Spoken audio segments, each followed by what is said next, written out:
muganda wa Pastor Bugembe amanyiddwako nga Brian Dumba. Munnange avuddeyo n'ayogera ku nsonga za Pastor Bugembe okukyaza abantu abagambibwa nti si batuukirivu ate n'abateeka ku katuuti. Naye nga muli mutya baddiya, mwasibye mutya, mwasize mutya, kansubire muli bulungi yonna yonna gye muli okulabira. Gwe wenna atannaba subscribinga mukwano kusaba soko subscribinge wano eno ku Meran K News, liking eno video, sharinga, commentinga, teekako notification bell. Ako akadde weteekayo videos obeere nga tozisubwa.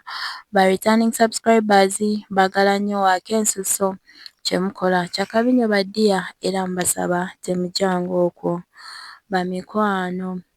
Munnange ennaku zino eno waliwo abantu ab'enjawulo bavuddengayo nga beemulugunya ku Pastor Bugembe. Nga bwe mumanyi Pastor Bugembe kyaki ye ekyaza abantu ab'enjawulo era aba celebrities ab'enjawulo.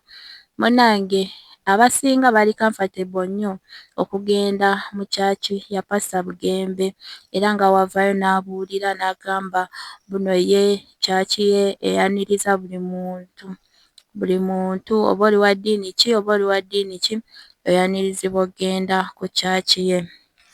So munnange recently awo yagenda n'akyaza Modo Music ne Chumi ku kyaki ye era ne bagenda ku katuuti ne babaako awo bye baayogera. Naye munnange abantu ab'enjawulo baavaayo nga bakivumirira nga bagamba bunno abo abantu be yateeka ku katuuti si bantu batuukirivu. Eky'okujja ku kyaki bandize ku kyaki naye abeera talina kubawa katuuti.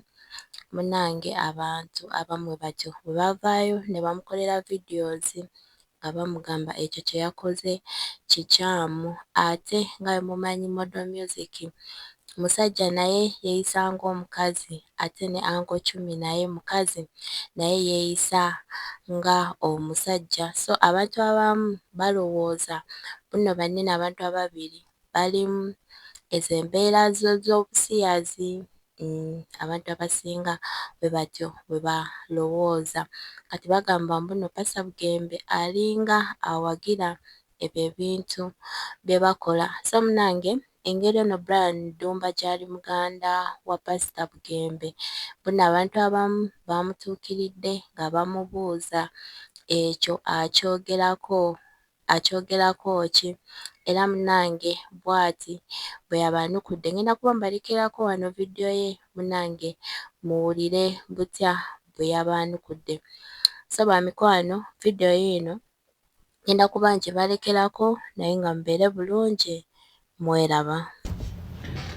Kakati montaginze mu vidiyo nga waliwo agamba nti Pastor Bugembe ayina Simaya yayisaani katuuti n'abalala nga wabadde abateekako. Abantu bangi muwadde endowooza zammwe. Kati nze ng'omukulu w'ekika neewaayo okujja okutangaaza self-employed teri antuma self-employed omukulu w'ekika. Kakati this is what I have to say. Oba ayita baani ku butuuti. Bw'obanga okuleka nga mwali babiri Katonda nga ayita Pastor Bugembe nga mwali babiri n'amugamba come Wilson